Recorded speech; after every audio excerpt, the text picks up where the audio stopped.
13वें दलाई लामा ने अपने शासनकाल के दौरान उथल पुथल के बावजूद अंतर्राष्ट्रीय संबंधों की शुरुआत की, आधुनिक डाक और तार सेवाओं की शुरुआत की और तिब्बत को आधुनिक बनाने के प्रयास किए।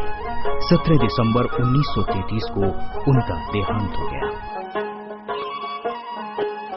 इसके बाद उन्हें श्रद्धांजलि प्रदान करने के लिए एक चीनी शिष्टमंडल लासा पहुंचा, लेकिन वास्तव में वे चीन तिब्बत सीमा के मुद्दे को सुलझाने के लिए आए थे।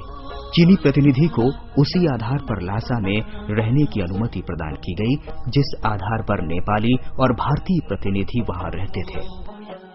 लेकिन 1949 में चीनी प्रतिनिधि को तिब्बत से निकाल दिया गया। इसके बाद सितंबर 1949 में साम्यवादी चीन ने बिना किसी कारण पूर्वी तिब्बत पर चढ़ाई कर दी और पूर्वी तिब्बत के राज्यपाल के मुख्यालय चामदो पर अधिकार कर लिया। 9 सितंबर 1951 को हजारों चीनी सैनिकों ने लासा में मार्च किया। तिब्बत पर जबरन अधिग्रहण के बाद योजनाबद्ध रूप से यहाँ के मठों का विनाश किया गया, धर्म का दमन किया गया, लोगों की राजनीतिक स्वतंत्रता छीन ली गई, बड़े पैमाने पर लोगों को गिरफ्तार और कैद किया गया। लासा पर चीनी कब्जे के विरोध में 10 मार्च 1959 को तिब्बती लोगों ने राष्ट्रव्यापी प्रतिरोध शुरू किया। आज भी तिब्बत के लोग अपनी आजादी के लिए संघर्ष कर रहे हैं। भारत सहित कई देशों से आज भी तिब्बत के लोग ये मांग करते हैं कि तिब्बत से चीन का कब्जा हटाया जाए। ब्यूरो रिपोर्ट, जनता टीवी। तो देखा आपने क्या कुछ गुजरा तिब्बत में। जब चीन ने तिब्बत में हमला किया तो धर्मगुरु दलाई लामा समेत कई शरणार्थी भारत आए। आज कई तिब्बती शरणार्थियों ने भारत में अपना आशियाना बना रखा है। दिल्ली का मजनू का टीला आज तिब्बती शरणार्थियों का आशियाना है। अगर धर्मशाला को मिनी लहासा कहा जाता है तो दिल्ली के मजनू का टीला भी तिब्बतियों के लिए लहासा से कम नहीं है। आइए जानते हैं क्या कुछ खास है मजनू का टीला में।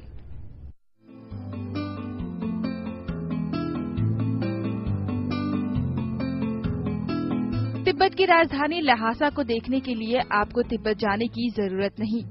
जी हां, आप इसे भारत में भी देख सकते हैं। ये है दिल्ली के मजनू का टीला, जहां एक पूरा तिब्बत बसता है। यहां जाकर लगता है कि अभी भी वतन की आस में लोग उम्मीदें बांधे बैठे हुए हैं।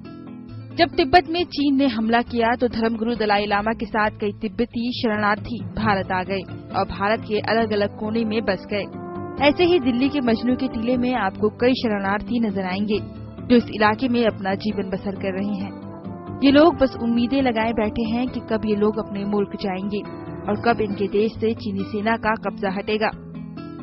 ये लोग बहुत कुछ कहने के लिए तड़प रहे हैं, लेकिन ये आवाज बस यहीं गुम हो जाती है और इंतजार करती है कि आवाज को कब कोई सुनेगा और कब इन्हें इंसाफ मिलेगा।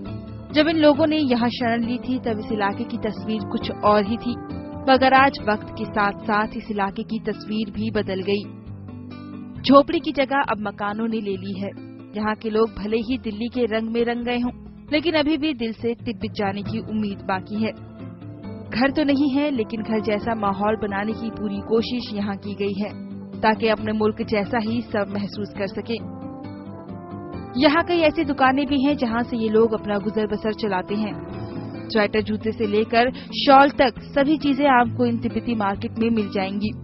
कहने को यहाँ तिब्बत है, लेकिन भाषाई तौर पर देखें तो यहाँ के लोग हिंदी बोलते हैं। तो देखा आपने, भारत के अंदर भी एक तिब्बत बसता है। ये लोग जितने अपने देश से दूर हैं उतने ही पास भी।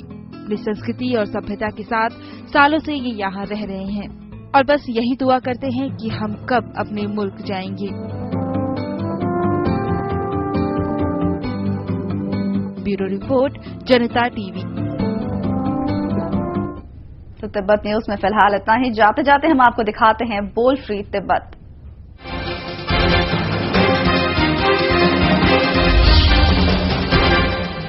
Hello guys, I am Pasang Dolma and I am a Tibetan born in India.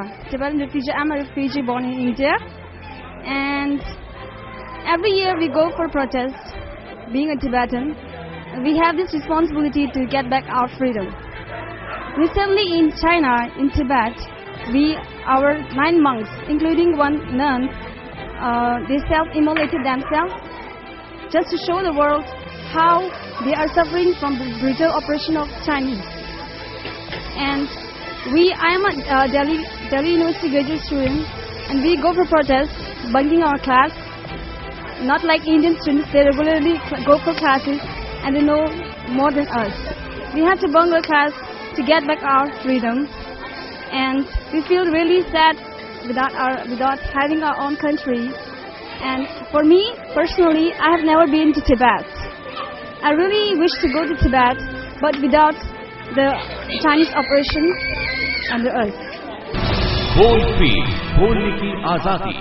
मेरा नाम जम्बे जिंदो, इस मंदिर का पुजारी है, इस जनता का टीवी का वेरी वेरी थैंक यू, जय हिंद हमारे दलाई लामा जिंदाबाद।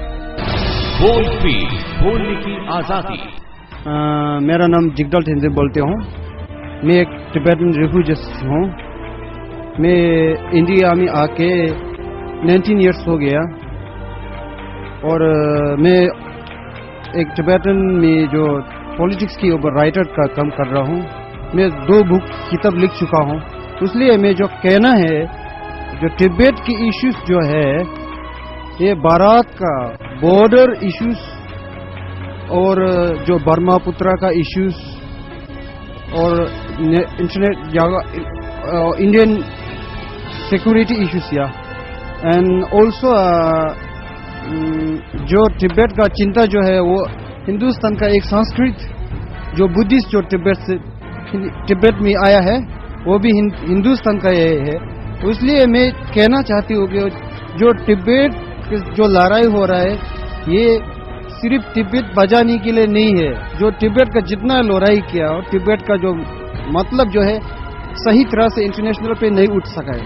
इसलिए मैं कहना चाहती हूँ कि बचाओ अपना देश, बचाओ तिब्बत, एक दोनों मतलब से। जय हिंद, जय तिब्बत। बोलने की आजादी।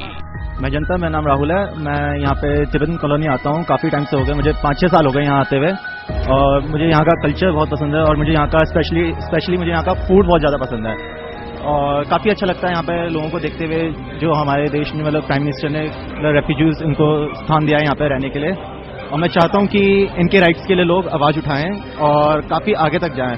मतलब जिस तरीके के इनके ह्यूमन राइट्स को दबाया जाता है, वो मैं नहीं चाहता कि आज की डेट में कोई किसी के बारे में इतना कुछ बोले। तो मेरा ये मैसेज है कि तिब्बत को फ्री कराइए, उसके लिए फ्रीडम के लिए उसके लिए लड़िए। Thank you.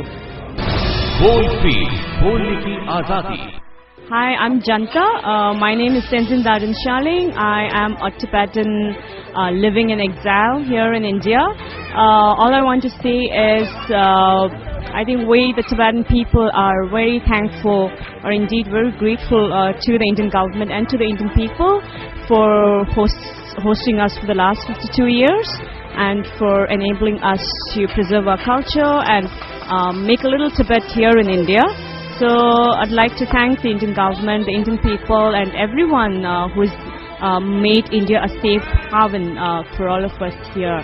So wish you all a very good luck, and I hope India keeps rising and does indeed shine in the near future. I really want to say to Indian government to help us, Tibet, because they know Tibet more than Chinese. Recently, the Chinese government, they are trying to have trade relations with India and make some connection between India and China. But we feel India should be really careful about that. There must be some thinking beyond that, Chinese government trading with India. So I want to say India to be really careful on that. Thank you. My name is Suruko Sanjanangmu and I'm from Ladakh, and it's a very beautiful place and it's been a very tourist place, so anybody can come and have a wonderful time at Ladakh.